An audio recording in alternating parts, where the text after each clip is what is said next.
Good evening. Good evening. I'm David Eisner, President and CEO of the National Constitution Center, and it is a great pleasure to welcome you here tonight to hear a great program with Secretary Rumsfeld, the former Secretary of Defense. This exciting event marks the first stop in Secretary Rumsfeld's tour in support of his new book, Known and Unknown. And on behalf of the Center, we are thrilled that this highly anticipated book tour is launching here. Donald Rumsfeld has a long and highly influential career in public service. He served as both the 13th Secretary of Defense under President Gerald Ford and as the 21st Secretary of Defense under President George W. Bush, making him the only person to hold this position twice and the second longest-serving Defense Secretary in history. Secretary Rumsfeld's career in government also includes 4 terms as a congressman for Illinois' 13th Congressional District, as well as a broad range of other prominent positions, among them a naval aviator, an ambassador to NATO, and in the private sector, a successful business executive. In Known and Unknown, Secretary Rumsfeld reveals previously undisclosed details and insights into the Bush administration, the attacks on September 11th, and the wars in Afghanistan and Iraq. The book is both a fascinating narrative for today's readers and an unprecedented resource for tomorrow's historians. Please note that proceeds from the book sales will go to charities for veterans, a cause that is especially close to our hearts here at the Center, especially now as our own Art of the American Soldier exhibition is on display through March. Also joining us for this conversation is Michael Beschloss. Michael serves as NBC News presidential historian and as a contributor to the PBS NewsHour with Jim Lehrer. He's written 8 books on American presidents and has been called, quote, the nation's leading presidential historian by Newsweek. During the conversation, Michael and Secretary Rumsfeld will address questions from the audience that are written on note cards. And they will also be taking questions from our live audience online. Those questions have already been posted. We'll be collecting those questions on the note cards, and those will be distributed during the program. If you need a note card, please raise your hand. And following the program, Secretary Rumsfeld will be signing books at a table to the left of the stage, and we ask that you line up in an orderly fashion in front of the stage. I want to note that we are thrilled as well tonight to have with us members of the World Affairs Council of Philadelphia, our partner in this event, who share the Center's commitment to encouraging active and informed citizenship. And now I'd like to ask you all to silence your cell phones in consideration of your fellow guests. And I'd also like to note that tonight we are expecting to have a lively, provocative, interesting discussion. I'm hoping that all of you will join us in making sure that everyone's able to enjoy our discussion tonight and that we'll all be able to hear everything that is said from the stage. With that, it is my great pleasure to introduce Donald Rumsfeld and Michael Beschloss.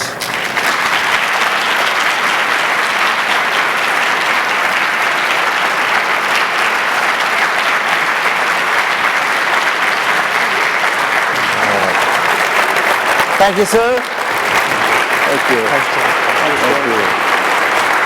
Thank you.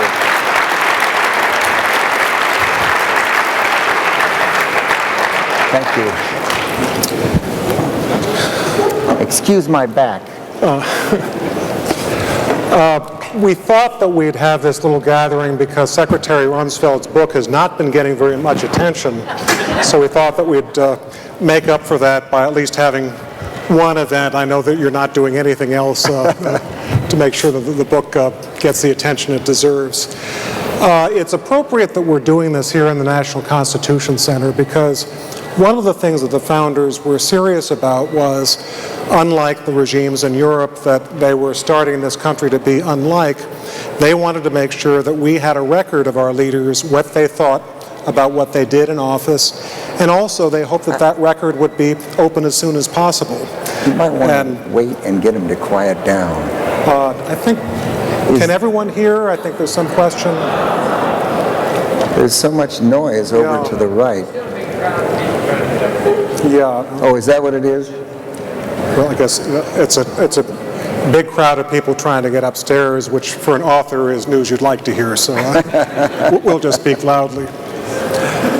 In any case, they hope that we Americans would have access to what our leaders thought and what they did as soon as possible so that we can learn from their successes and their shortcomings. And as I was saying, Donald Rumsfeld's book is very much in that tradition. I'm glad it's published. I think you are too. Thank you. The book is on Mr. Rumsfeld's entire life, but thought we'd begin by talking about Iraq and then work backwards. A great deal of the book is about Iraq. And I guess maybe the way to get into this is, here we are in the Constitution Center. We just passed by a statue of James Madison in the other room. As you know, Madison gave a lot of thought to war and what presidents should do and how often Americans should get into war. If he came back and just asked you to tell him why did we go to war in Iraq, what would you say? The answer would be that the Congress of the United States passed a resolution overwhelmingly favoring regime change in Iraq in the 1990s by an overwhelming vote, and it was signed by President Clinton.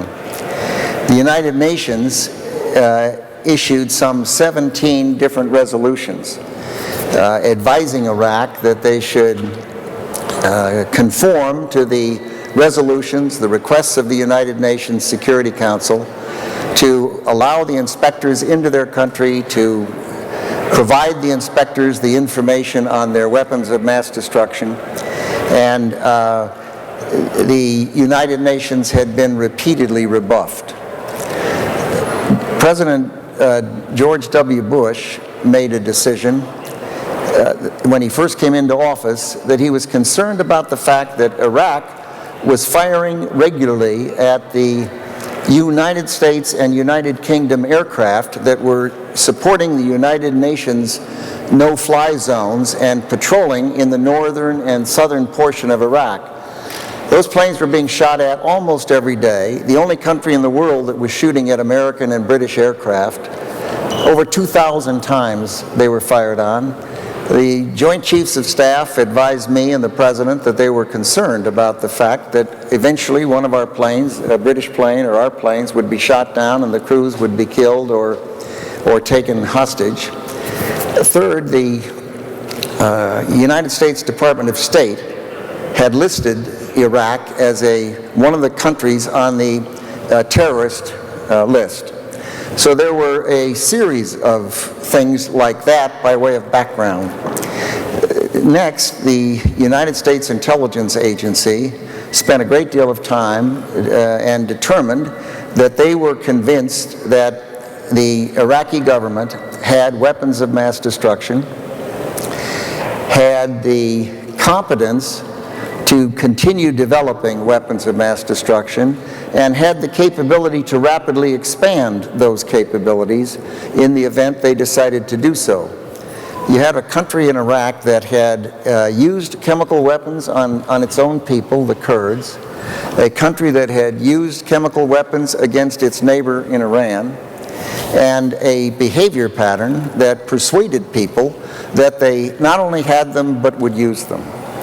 And we were at a point in our country's history where the lethality of weapons had arrived at a point that once you mix them with someone who was willing to proliferate those weapons, and once you give them, allow them to, with somebody who has demonstrated willingness to use them as well as proliferate them, the danger, the lethality was so great that President Bush went to the Congress and told the Congress what they believed. Was there ever a thought of a war declaration instead of going for a resolution? No, I don't know. I don't know. That would have been something Department of State would have done with the president, whether they considered. We have not had a declaration of war since 1941. Exactly, not since World War II. Not in the Korean War, not in the Vietnam War, not in the incursions that President Clinton was involved in. Does a war declaration make any difference? I mean, would it have brought Americans more into this? I doubt it. I think that you never know. That's a road they didn't travel, and I can't really say. But I think the resolution passed by Congress, and then the resolutions by the United Nations provided an underpinning. The other thing I would add to the former president is that President Bush and Colin Powell and Condi Rice and George Tenet and the vice president, all of us discussed the hope that there would not be a conflict, and that Saddam Hussein could be persuaded to leave the country and not require an invasion of the country. And there were messages passed and requests made, and they were rebuffed. I think that Saddam Hussein very likely was purposely trying to make the world believe he had large stockpiles. I think that he felt that he had friends in the United Nations who might be able to stop the United Kingdom, the United States, and the various other countries that were supporting the coalition and prevent them from going in. And I also think that because President George W. Bush's father had gone into Iraq after Iraq invaded Kuwait and caused them to be removed from Kuwait, but did not change the regime. There's good evidence that Saddam Hussein believed that America would not change the regime, that he would survive even though the United States might come in. Interesting. So there were a combination of things taking place that argued for it, and there was a behavior pattern on the part of Iraq, misguided as it turned out, and he refused to leave with his family, which was offered and urged. And war is the failure of diplomacy. Right, as you quote in the book. One thing people I think will be very surprised to read about is that President Bush never asked you for your advice on whether the country should go to war against Iraq. Would that violate one of Rumsfeld's rules? No, I don't think so. I think President Bush, I don't know that he asked Colin Powell or Condi Rice or the vice president. He was the president. He was elected by the American people. We had frequent meetings and discussed various aspects of the situation. They worked very hard with the United Nations to try to put additional pressure on Saddam Hussein so that he wouldn't continue to resist. And the president did what a president has to do. He made the decision, and I assume that he assumed that everyone in that group would have argued vehemently if they disagreed, which no one did. How do you think people in the future will look back on that decision in Iraq? It's hard to know. The road not traveled is always smoother. And one looks at it and thinks, well, what if and what if? I think that a little known fact is that Gaddafi, the head of Libya, at that point had a very aggressive nuclear program underway. And when the United States went in and changed the regime in Iraq, Gaddafi, who had been working very hard on a nuclear program, very high on the terrorist list, decided that he would forego his nuclear program, and he contacted some Western leaders and indicated, look, I do have this nuclear program, I'm willing to stop it, I'm willing to have it inspected that I've stopped it, because I do not want to suffer the same fate as Saddam Hussein. So if you look at the region, there's some disadvantages that linger from the conflict. By the same token, you have the country of Iraq that no longer has a truly vicious, brutal regime that had used chemical weapons against its own people and its neighbors. It's gone. The Iraqi people have fashioned a constitution, had elections under the constitution, and are finding their way towards, away from the repressive system, towards a freer political and a freer economic system. And other countries in the region, such as Libya, are engaged in a behavior pattern that is vastly better for the world and for the region. So there are minuses, negatives, and there are some pluses. And I think you're an outstanding historian, and I think it'll be people like you who over time will weigh all those things and with the benefit of some distance, make some judgments. I think a little while from now. Let's go back to the beginning. You were born in Chicago, grew up in Winnetka, Illinois, which was not quite as prosperous a town as it is nowadays. Sleepy little village. Sleepy little village, as you write about. And went to New Trier High School, went on to Princeton. Was that a little bit of a culture shock coming from the Midwest? Oh my goodness, it was indeed. I was told by the dean of the school I was going to go to a Big Ten school and wrestle. And the dean said, no, you've got to go to Princeton. And I said, well, why? And he said, well, that's where you belong. And I said, well, I can't go there, I don't have the money. He said, I'll get you a scholarship, which he did. And so I went, and of course most of the people there had gone to private schools. They'd taken the freshman courses before, and I got there and I worked my head off. I spent all the time in the library or playing football or wrestling, and never did much other than that. There were no women at the school. It rained a lot. Not my first choice. And Joyce, my wife here, was off at the University of Colorado skiing her way through college, and it was a totally different experience for me. And you also heard a little talk by a Princetonian who had run for president, been nominated once. It's not in the book, but I'm told you actually know some of those words almost by heart. I do. What he said. Tell who it was, first of all. It was my senior banquet in 1954, and the former governor of Illinois, named Adlai Stevenson, had lost to Dwight Eisenhower already in '52, and he later lost in '56, and it was our senior banquet in college, and he came to speak at Princeton. He was a Princeton graduate, and he gave the most eloquent and persuasive speech about public service that I had ever heard or will ever hear. It was an evening event, and all of us just sat there listening to this brilliant, he called himself an egghead, and he, as a joke, used to say, what was it, something about... Eggheads of the world unite, you have nothing to lose but your yolks. But your yolks, exactly, yeah. And I think all of us who were getting ready to go into the military, all of us came away with a sense of responsibility. And one of the things he said was that young people in our country have a responsibility to help guide and direct the course of our country. And that the power of the American political system is virtually without measurement. And if America were to stumble, the world would fall. And it had an impact on me, and I have put up a website and with hundreds of memos that I believe support the book that we've got here, and you can go to an endnote and go to the website and actually see the entire memo if I quote a paragraph.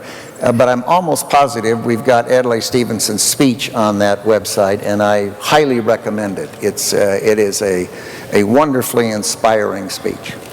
Although he did not tempt you to become a Democrat, obviously. Was there any point in your early life that you would have been anything but a Republican? Oh my goodness, yes. During World War II, as a young man, my father was in the Navy out in the Pacific on a carrier. And, Franklin Roosevelt was about the only president in my lifetime up in between 1932, I guess he was sworn in 33, and I was born in July of 32, but I never knew Herbert Hoover personally. But Franklin Roosevelt was the president. He represented the United States of America at wartime. And my parents, I, and everyone I knew looked to him as the leader of our country. And it was enormously important figure for a young man. And you were so taken with Stevenson and what he said, I assume that had some influence over the fact that you ran for Congress at the age of 29, very dark horse, 1962. Most people don't run for Congress that early, or at least they didn't in those days. As you said, it was younger than it is nowadays. What moved you to get in so soon? Well, I was the longest of long shots. I had been away from my home district for a decade. I'd gone 4 years to college, 3.5 years in the Navy. Then I'd worked in Washington for two congressmen, one from Ohio and one from Michigan. I'd never met a congressman before in my life. And then I'd gone back to Chicago, home, and suddenly out of the blue, the woman who was the congresswoman, who had succeeded her husband, and they had occupied that congressional district from 1932 until 1960. And she announced she wasn't going to run for re-election. And I thought to myself, my goodness, that same family had owned that district for my entire lifetime.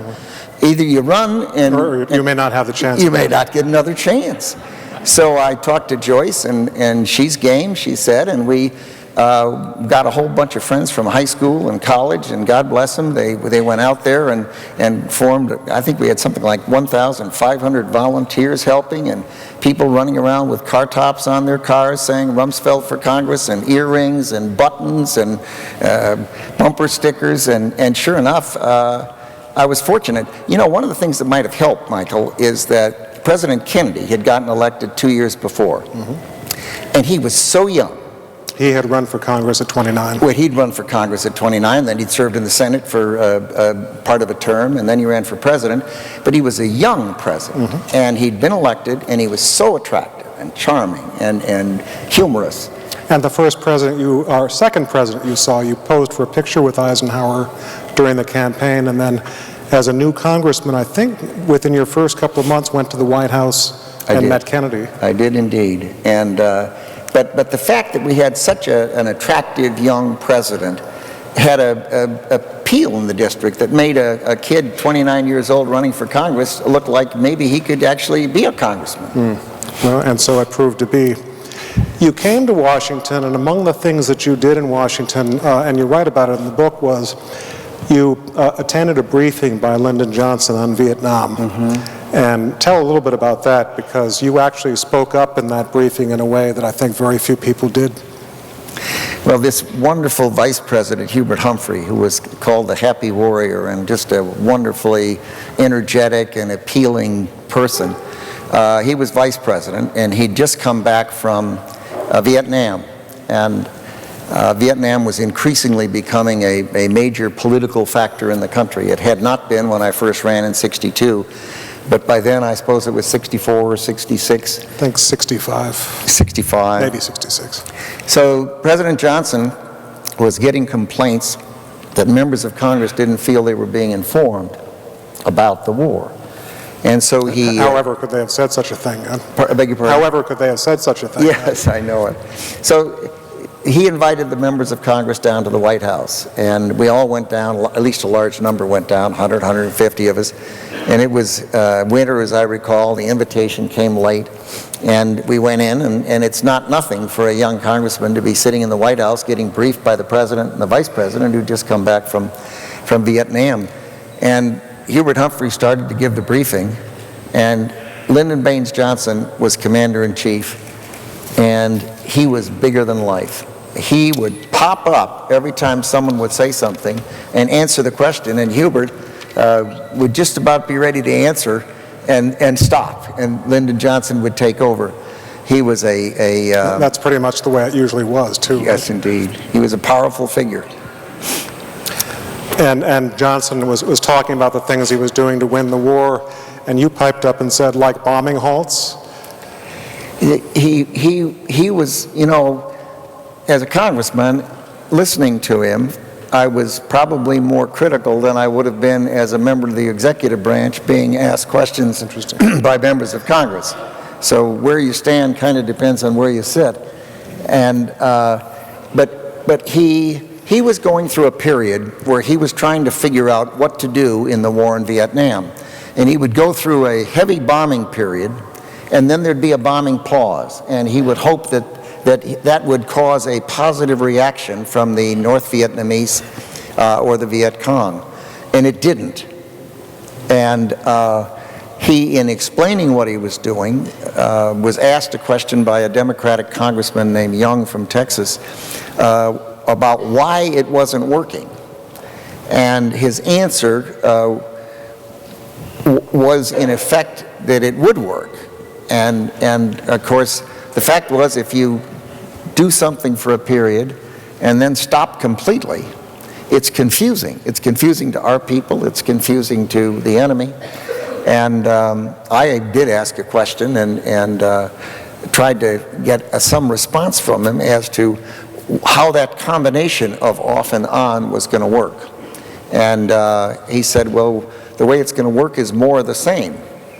And at that point, he was in a bombing pause, which suggested that it might not work. And of course, it didn't. He had a tough job as president, and he did his best. In retrospect, what do you think his big mistakes were on Vietnam and making the decision the way it was fought? Well, I wasn't in his shoes, and it's hard to say for sure, but in the last analysis, that country was going to have to find its way itself. And the task we had was not to try to go after the North Vietnamese or the Viet Cong alone, because all they had to do was disappear. They didn't have to fight a single battle. They could just disappear, and a week later show back up. They could go harvest the rice and then come right back. And you could have walked U.S. forces from one end of the country to the other, and they would have just disappeared into the countryside. And then when you passed, they'd come right back. In my view, in retrospect, with the benefit of hindsight, the task was really to try to get the South Vietnamese government capable of organizing and training and equipping their own forces and providing something for the people of South Vietnam and the rest of Vietnam that offered a promise for them for a future. And I think Ho Chi Minh was more successful in suggesting to the Vietnamese people that the future under him would be brighter for those people. And there was an argument made that the South Vietnamese government was corrupt and out of touch with the people. That's not unusual in the world for governments to be labeled corrupt. A great many of the governments in the world are corrupt. And I don't know that the North Vietnamese government under Ho Chi Minh was not corrupt. That was an argument. And the combination of those things, I think, created a very difficult circumstance for Lyndon Johnson and the United States of America. And in 1968, Richard Nixon was elected. He comes to you and asks you to take on the Office of Economic Opportunity, one of the crown jewels of the Great Society, not very popular with Republicans or Nixon, who basically wanted to dismantle it. Mm-hmm. Not a great career move for you, I think, but you did it. What was your rationale? I had voted against the legislation when it was passed. Sergeant Shriver, who recently passed away, had been the person who headed up the Office of Economic Opportunity. And it started under President Kennedy. And he and his brother Bobby Kennedy in the Justice Department had fashioned a program to try to assist the poor in the country. And then President Johnson came in with his big Texas approach and enlarged it, and it became the war to eradicate poverty. And if you define poverty as a certain percentage of our population, and then you try to eradicate it, it's not possible, because there's always going to be a certain percentage that fits in that category. And they immediately started a host of programs. There was the Job Corps, there was Head Start, there were migrant programs, health care programs, drug programs, community action programs. There must have been 12 or 15 different programs under this umbrella, the war on poverty. The design was that it would bypass governors and mayors, elected officials. And of course that had the effect of angering Republican and Democrat mayors and public officials, because the money would come straight from the federal government to organizations, community organizations that were described as having maximum feasible participation of the poor was the concept, bypassing the mayors. And of course what they started to do was oppose local government. So local city councils and local state governments were constantly being harassed by, there was a legal services program as well. So you had the federal government supplying money to the Office of Economic Opportunity, which then filed lawsuits against mayors and governors and city councils, all of the people, regardless of political party. It had nothing to do with politics. It was against the structure that existed. Sure. So by the time I went in there, it was widely disliked in the Congress. But I'm thinking, here you are, a promising Republican. People even then were talking about you as a possible future president. Isn't this sort of a graveyard for a career like that? Well, Joyce has a somewhat unusual sense of humor, and one night I got home and I went to the icebox, and there was a little sign that said, "He tackled the job that couldn't be done. With a smile he went right to it. He tackled the job that couldn't be done and couldn't do it." You laugh. At 10 o'clock at night when I was reaching in for a soda pop and reading that slows you down, I'll tell you. So you did that, you went on to the Nixon White House, and you write in the book that you wanted to leave Washington after the election of 1972. Did you see Watergate coming? No, I didn't at all. One time someone wrote, I ended up going over to NATO as ambassador to NATO right after the 1972 election. And the pundits in Washington couldn't believe that I would leave the seat of power. I was a member of the cabinet, I was in the White House, and suddenly I'm going off to Brussels, Belgium, that looked like Siberia to political people in the White House, because proximity to power is considered in Washington what one would want, and I did just the opposite. I went thousands of miles in the other direction. Some wag wrote in some magazine in Washington after Watergate broke, "Who's the smartest man in Washington?" Answer, Don Rumsfeld. Statement, "But he's not in Washington." Answer, "That's right." And I got a reputation for being smart instead of lucky. I had no more idea what was going on. I mean, Richard Nixon had just been reelected by one of the biggest margins in the history of the country. He won every state in the Union except Massachusetts and the District of Columbia. And no one could imagine that I would want to get away, that I would want to be away from that as opposed to right in the middle of it, but we did. We took our family and went to Belgium, and we had a truly wonderful experience representing our country overseas. And then Gerald Ford becomes president after the Nixon resignation, your great friend and colleague in the House in the 1960s. Mm-hmm. He came in saying he wanted a staff that would be spokes of the wheel. Everyone would report directly to the president. You were brought in after a month when he thought that was not working very well. Was that a time, it's been said a lot that people who worked for President Ford were very much impressed with the fact that presidential power was so much at its nadir. Did you see signs of that? Gerald Ford was a legislator, and he was a minority leader. And he functioned on the spokes of the wheel concept where everyone could come to see him. And he liked people. He was a gracious, wonderfully warm, decent man. And anyone who wanted to have access to him could. And as minority leader of the United States House of Representatives, that worked. In fact, it was a positive. A president of the United States can't do that. It just doesn't work. It's dysfunctional. And he had watched the Nixon White House, and I believe he believed that part of the reason for Nixon's downfall was that there was what was called the Berlin Wall, this tight White House staff system run by Bob Haldeman and John Ehrlichman that they called the Berlin Wall because they both had names that sounded Germanic. And so he did not want that. And he said he'd established this, and he asked Al Haig to stay on, and then it turned out he felt he couldn't keep Al, and Al went over as Allied commander in Europe. And he asked me to come in, and I told him I wouldn't do it. It couldn't be done, that the model he'd designed was not going to work. And he said, I know that now, but I want to have to get from where I am to where I want to be, and just give me a little slack while we navigate over to a rational White House Chief of Staff system.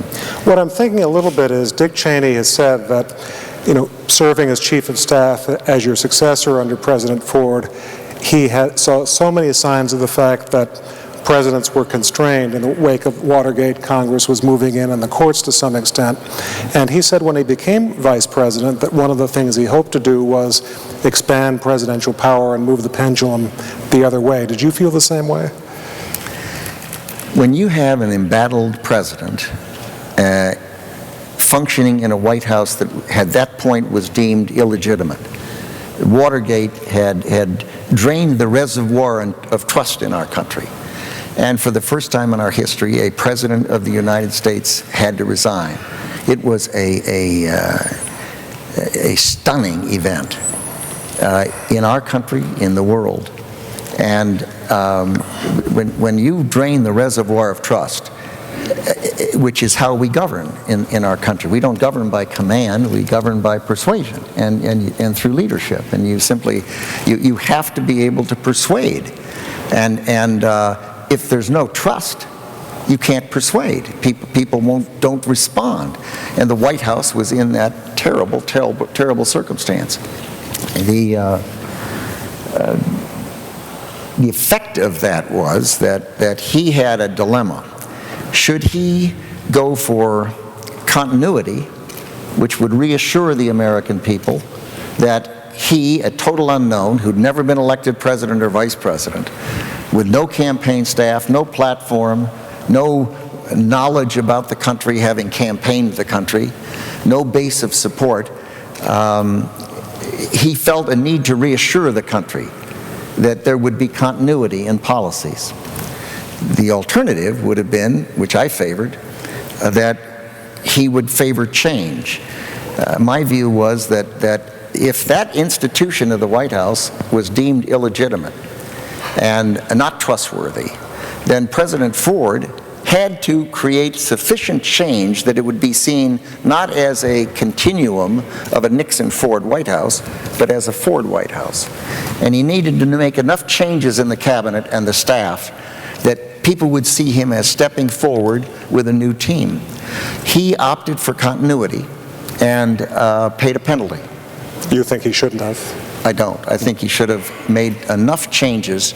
He was such a decent, kind man. He said, I don't want to let anyone go and have it appear that they did something wrong, because there were a handful of people who did something wrong in that White House, and it was not a large number, and there were truly wonderful people there. Pat Moynihan was there, and Alan Greenspan was there, and George Shultz was there, and a host of Dr. Stein and Dr. Whitman, and so many people of wonderful reputations.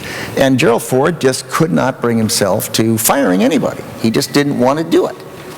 Because he felt it would be a tarnish on their reputation. Anyway, so unlike him. Yep. You later rest in this book a little story that about how the elder President Bush, George H.W. Bush, went to the CIA in 1975. You want to tell us briefly the story and what you feel the real story was?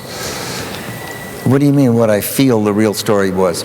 Well, what the real story was? Tell the false story and then God's truth. God's truth. Now you're talking. George Herbert Walker Bush came to Congress, I think, in 1966. I'd been elected in 62. He came in with a wonderful group of people, and I knew him and served in the Congress with him. And he, at some point, ended up, I think, running for the Senate and losing. And then he went over to China as our representative. And he wanted to come back. And he told President Ford that he wanted to come back and serve in an executive position. And I was Chief of Staff of the White House, and periodically I would be asked by the President to send in a group of names to be Attorney General or Director of CIA when Bill Colby said he wanted to leave, or some other cabinet officer, Department of Housing and Urban Development or what have you. And so the staff in the White House would produce these documents of, here are 6 or 8 names of people, and here are the pros and cons, and here are the people who favor these, where they rank them. And then the President would look at them and ask to have the FBI take a check or ask other people to vet them out. And that kind of a thing went in when the President said that Director Colby wanted to leave the CIA. And Bush's name was on that list that the staff produced, and people had him first, second, third, fourth, above a line or below the line, and for whatever reason, there was a myth that was created that because I had been considered for vice president when President Ford picked Nelson Rockefeller. And as he had been. And George Bush, Herbert Walker Bush, had been considered that we were competitive. And so the myth came out that when he was sent to the CIA, the Senate said, we won't confirm you unless you agree that you will not be vice president. So it kind of ruled him out. And I told President Ford I thought he shouldn't do that he should definitely not allow the Senate to tell him who the country should have as a vice presidential nominee, and I urged him not to agree to it. The facts are that George Herbert Walker Bush begged the President to tell him he would not be VP. He wanted to be director of the CIA. His wife, I think, wrote a book and said he was thrilled to be nominated for that. And somehow the myth came around that I was the one who masterminded all of this and arranged for him not to be considered for vice president. Somewhat. And you write in the book that he believed that. I don't know that he believed it. I know that that the myth persisted. And I finally was tired of it, and I wrote President Ford and said,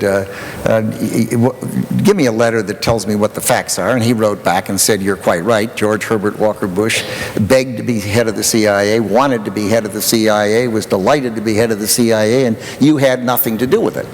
And that's the long and the short of it. Okay.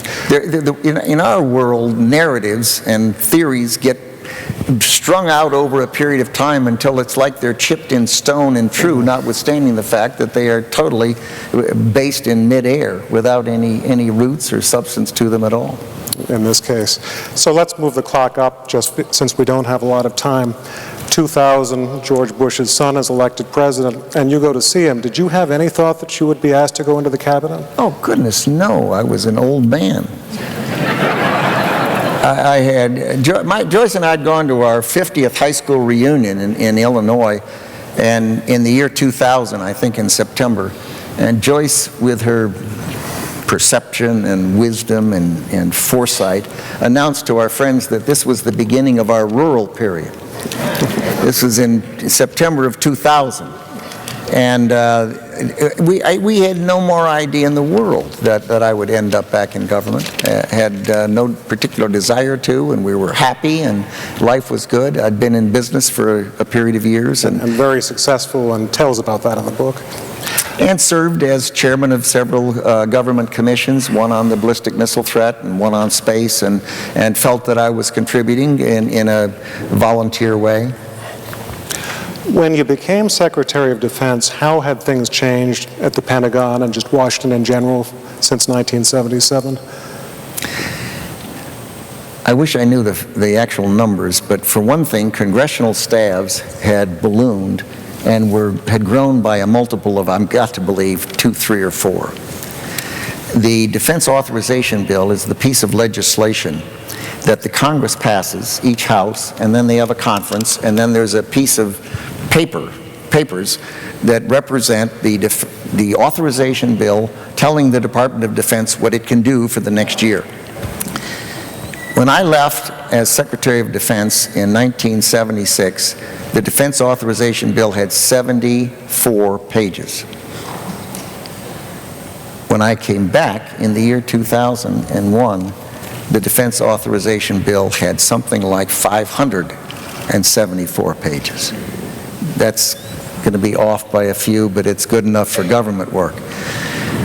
So you get a sense of what had changed. What had changed is that the Department of Defense is enormous, and there's no way it can be efficiently run. Government is almost inherently inefficient because it can't die. It doesn't go away, unlike a business.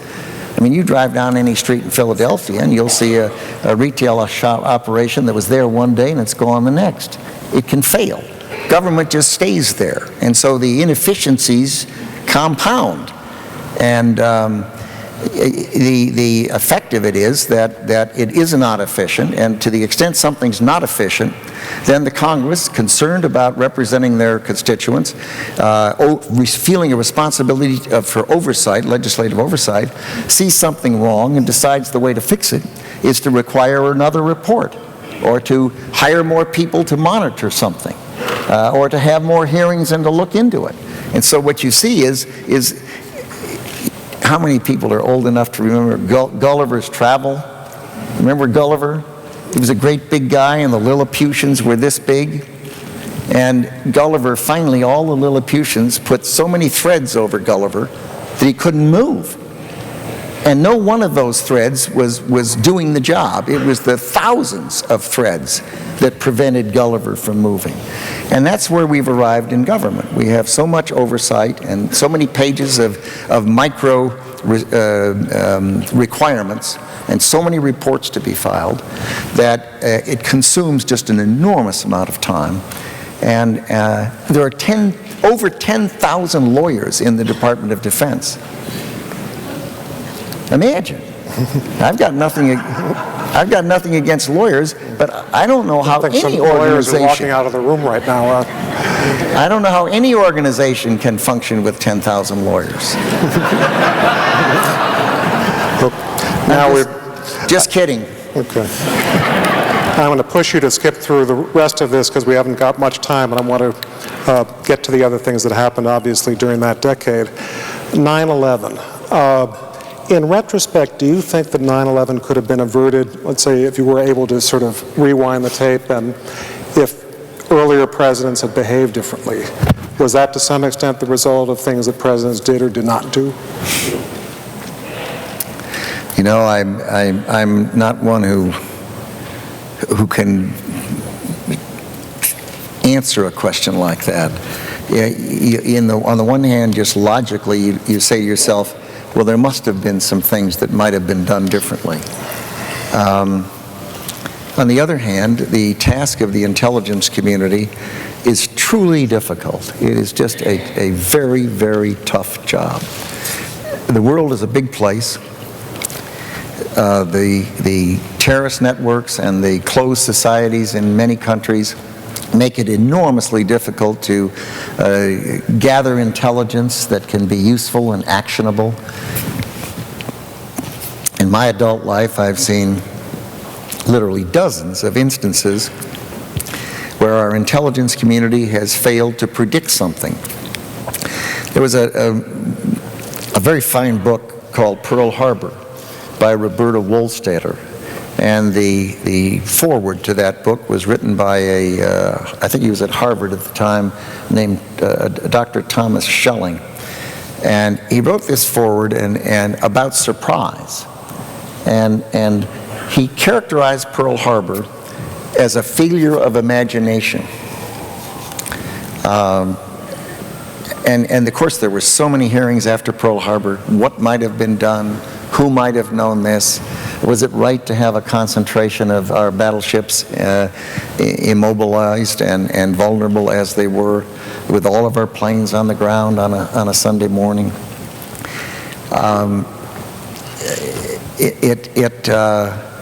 I look back on 9/11 and I'm aware of the reappraisals and the lessons learned, studies that have been done, and there's no question but that the fact that the United States of America, in the case of Somalia, after being attacked, pulled back.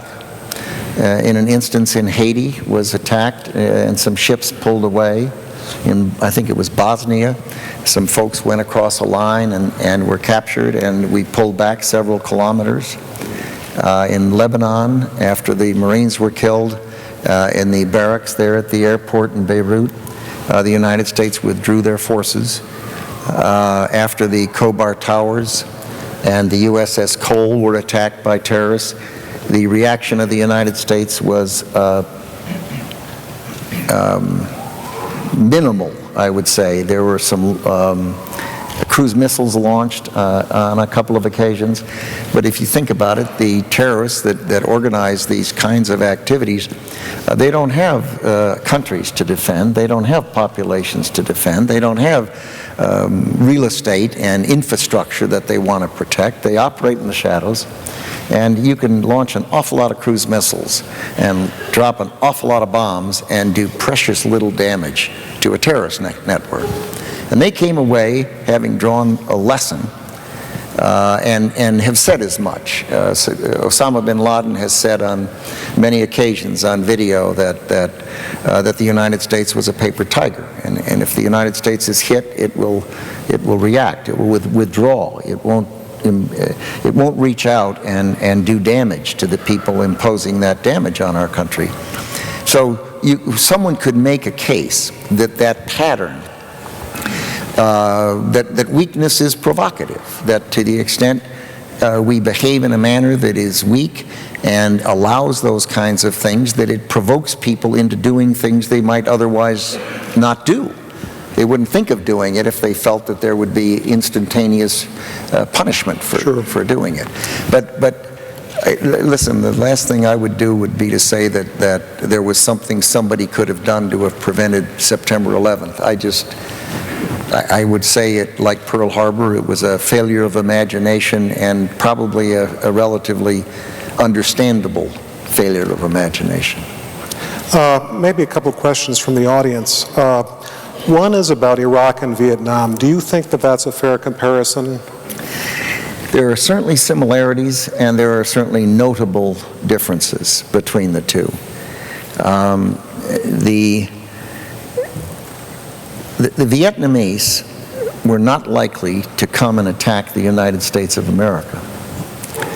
The terrorist threat, the dangers of, and Iraq, and it was on the terrorist list, the terrorist threat was a very real one to our country.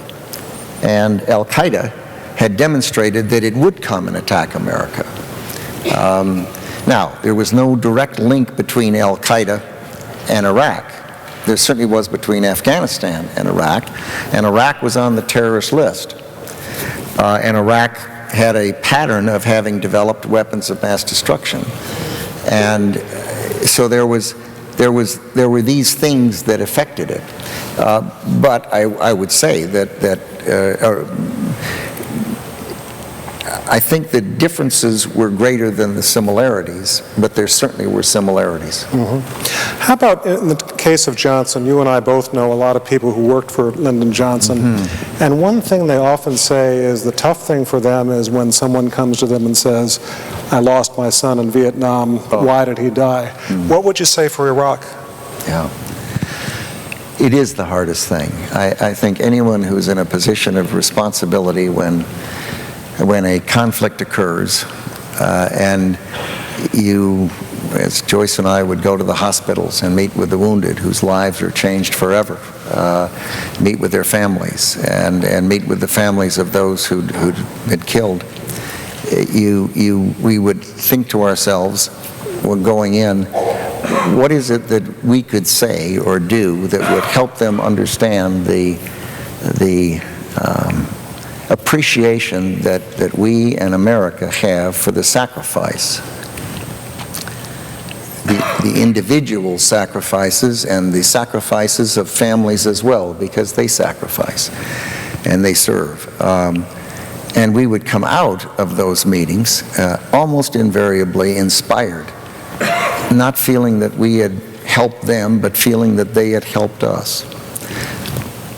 The pride they have in their service, the cohesion they feel with the units they were in, their desire to get back to their units, you just could not fail to come out of those meetings inspired by the young men and women. The big difference between the Vietnam War and the conflicts today is that thanks to Milton Friedman and Richard Nixon and the Congress, we have an all-volunteer military. Every single one of those people who serve our country serve because they wanted to serve. They served because they consciously decided they wanted to raise their hand and go and help protect our country.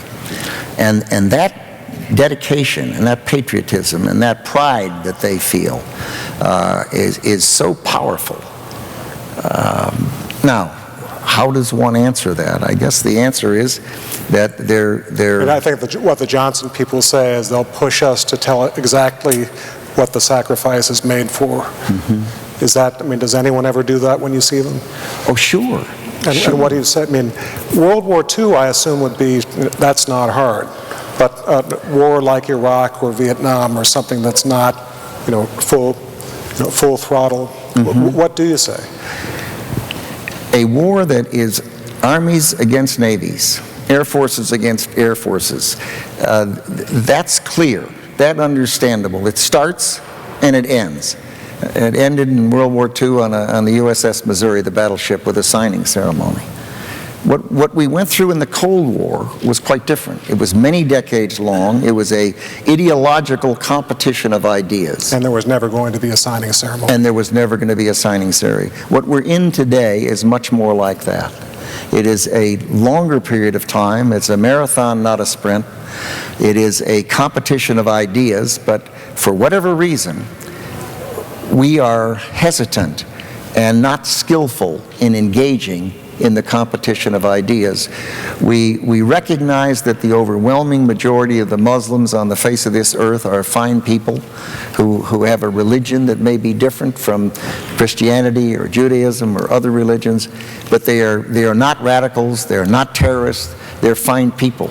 And yet there's a small minority of Muslims that have engaged in terrorist acts, that organize to do those things. And we're reluctant as Americans to take up that debate and compete with those ideas. They're not reluctant. They are out recruiting, they are out raising money, they are out organizing, and they are out planning attacks against the nation-state concept, because they have a conviction that it is their calling to do that. So the fact that we aren't willing to engage in that debate, or not skillful at it, or reluctant to do it, leaves people with a vagueness as to why people have to do things. The wonderful thing I've found with the men and women in the armed forces is that they are there, whether they're serving in Korea or in Bosnia or in Iraq or Afghanistan. They know what they're doing, they understand it, they're proud of what they're doing, and thanks to modern communications and emails, they're able to communicate with their families, and their families end up having a sense of what they're doing and why they're doing it. And when there's a loss of life, it is heartbreaking. When there's a loss of limb, it's heartbreaking. And yet you talk to those families and you talk to those people, and they don't ask, why was I there? They know why they were there, and they're proud that they were there, and we are a very fortunate country. That's for sure. You are a very close student of leadership as well as a leader yourself.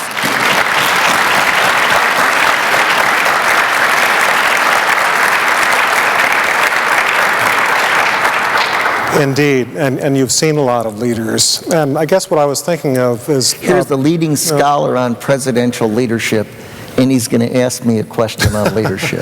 Well, some do. I feel like I'm back in school. Some do, some just write about it.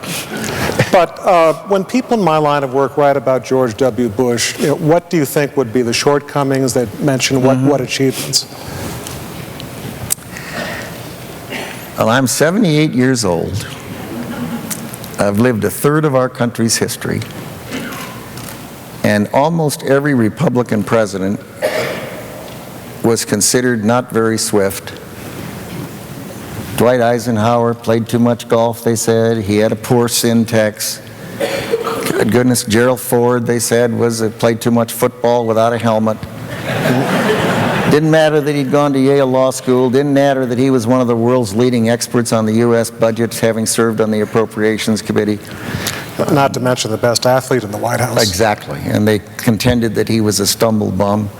I mean, you go from one to another. Ronald Reagan, he was characterized by Clark Clifford as an amiable dunce. And then people read his letters and saw that this man was thoughtful, knowledgeable, and while not a micromanager, a strategic leader, and a superb and highly successful strategic leader. George W. Bush was described as not curious, not knowledgeable, and he'd gone to Harvard Business School, he'd gone to Yale, I guess, and was clearly is an intelligent human being. And I mean, I didn't know the man. I'd worked with his father in Congress, but I didn't know George W. Bush. And I watched him as a president, and he clearly asked penetrating questions. He worked his way with foreign leaders in a skillful and engaging manner that developed relationships that were constructive for our country. And yet, people made fun of it. All of those presidents. And I don't know quite what it is about our society that does that, but I must say I've watched a lot of presidents, and I would say that George W. Bush, I mean, you think what he did with the surge in Iraq. Is that something that you would have supported had you stayed on? Indeed. What he did was interesting. A lot of things combined to make it work. The Anbar awakening took place. The training, equipping of the Iraqi military had come to a very advanced point where we had hundreds of thousands of Iraqis trained and ready to participate. The Iraqi government had matured and was beginning to provide more skillful political leadership in the country. But what he did, when he added, I forget what it was, 25,000 additional troops. We'd done that 2 or 3 times. It wasn't the additional troops that made the big difference. He galvanized the situation in Iraq by his boldness. When the Congress was about ready to cut off the funds, he made a decision to increase the number of troops, and it caused the people in Iraq to say, oh my goodness, he means business. He's not looking for a way out, he's looking to win. And that caused the political situation in that country to gel and coalesce, and the Maliki government went into the south and took care of some of the dissidents. The Sadr army, the so-called Mahdi army, the Sadr army, which wasn't an army, it's a group of people that can get out in the street and make demonstrations, they went quiet because they didn't know what would happen. But the center of gravity of that war had shifted from Iraq to the United States. As they say in the military, the center of gravity, the real locus of the problem was in the United States, and the Congress was about ready to pull the plug and cancel funding, as they did on Vietnam. And the boldness of what George W. Bush did galvanized the political situation in the United States. And made it more possible for the war to be successful in the end. Exactly, and he deserves a lot of credit for that. How much should a war be judged by its success? For instance, let's say that Lyndon Johnson's Vietnam War had ended in victory in late '66, would we be looking at him as a great war leader and someone who did this the right way? You're the historian. It seems to be that I don't know who said it, but wars are a series of catastrophes ended by success or victory. They are untidy, they're difficult, they're hard, the enemy has a brain.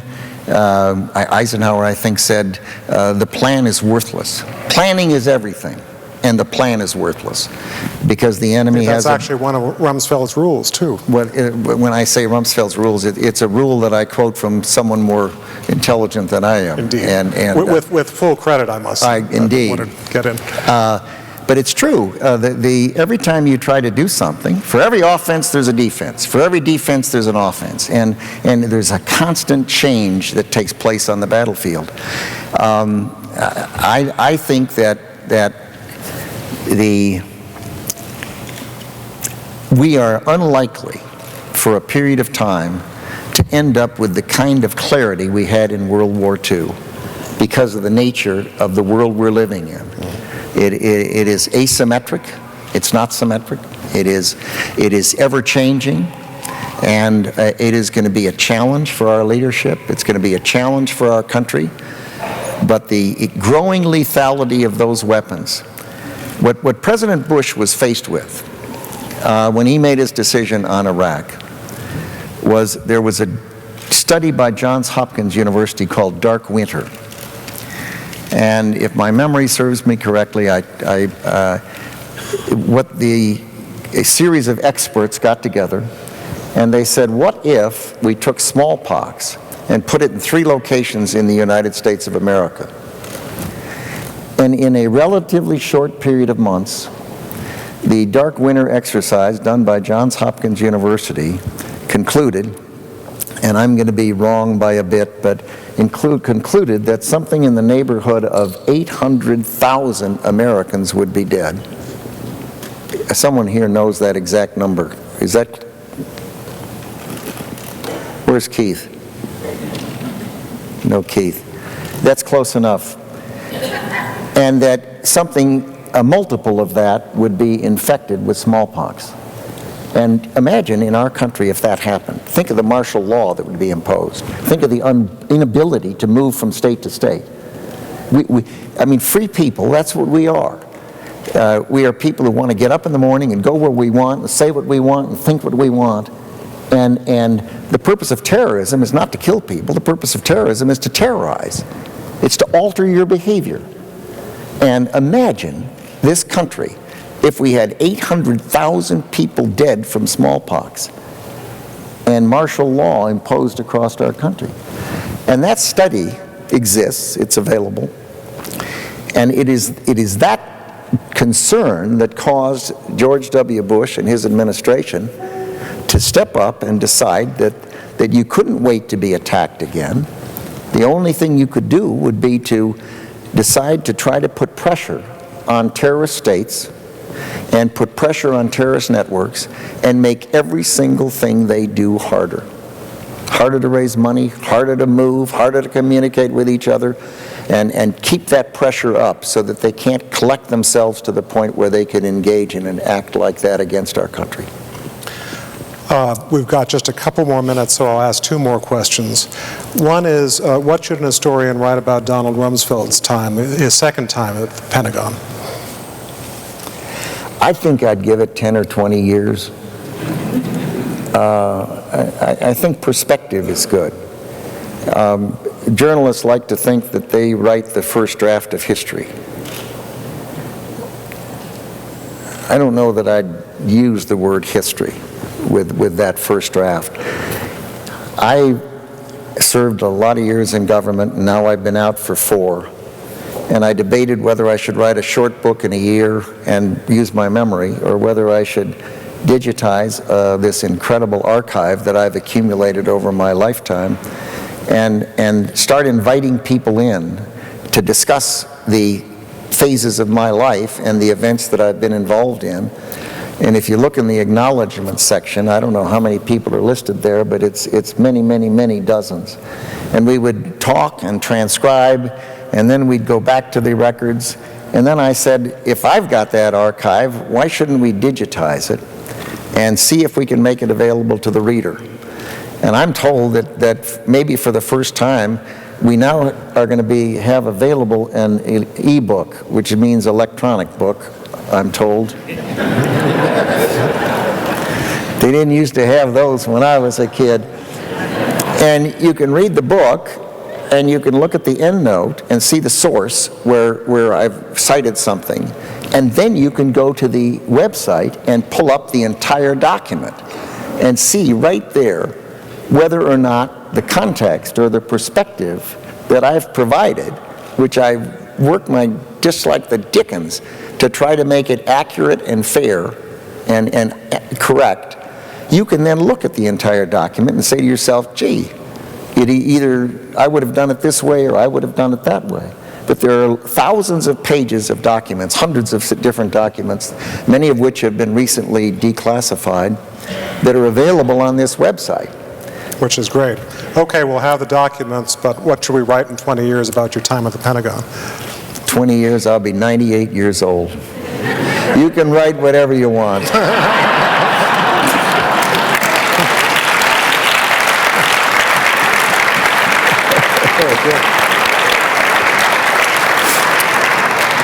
Final question. This book, as I've mentioned, has very detailed accounts of Secretary Rumsfeld's encounters with all sorts of public figures, world leaders, people in very influential and important positions. But maybe one of the most intriguing is your encounter with Elvis. Why don't you tell us about that? Oh my goodness, Elvis Presley.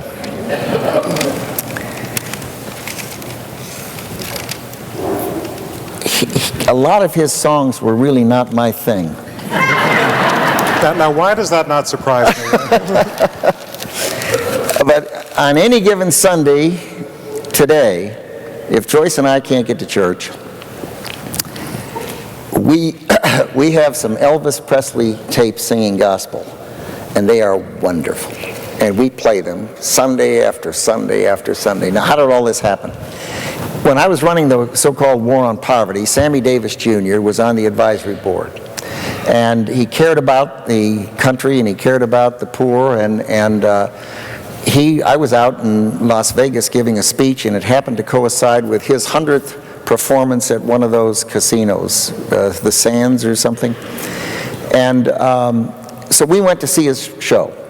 And he and his wife, Elvis, were there, and he performed, and he was spectacular. I mean, it wasn't an accident they called Sammy Davis Jr. the world's greatest entertainer. He just was a superb entertainer.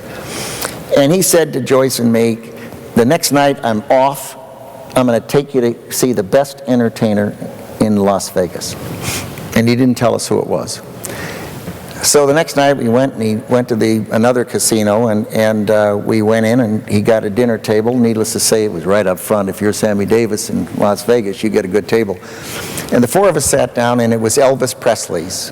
And Sammy believed that Elvis was the best performer in town. And he was in his later years, and he was large. And he was wearing a sequin jumpsuit. And he not quite the uniform in the Nixon White House. No. And of course, I'd never seen the man, and I'd never heard the man. And he had these, what color is it, chartreuse? Red, pink, scarlet. He had scarlet scarves, and he would wipe his face. He'd stand up there and sing.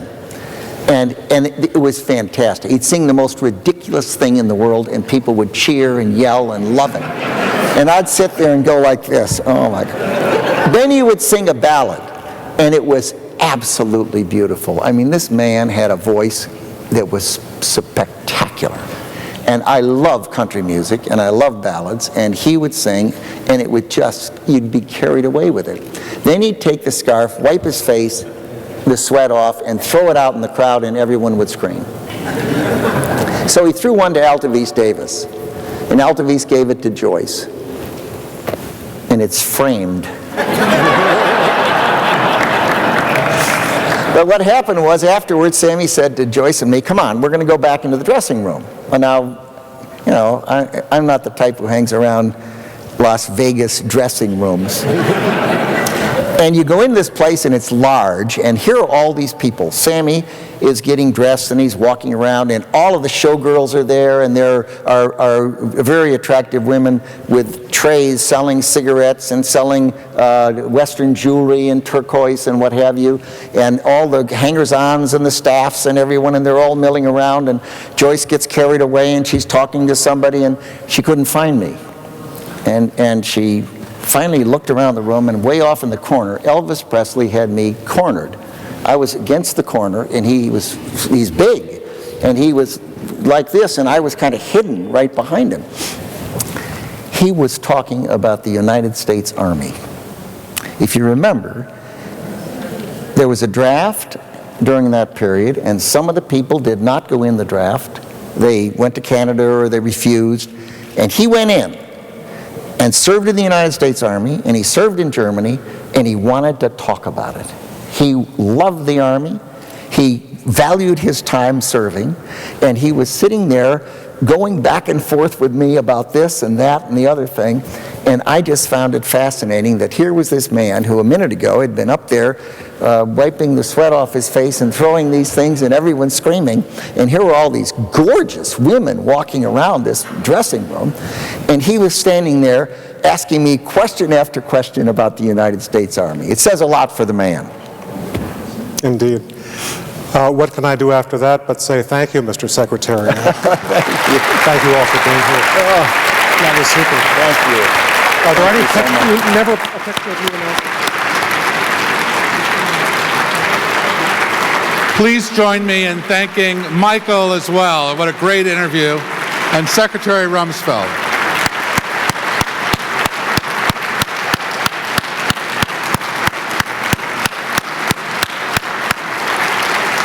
Now, a podcast. We have been privileged to have Michael Beschloss here doing what he did. He is a star. Extraordinary.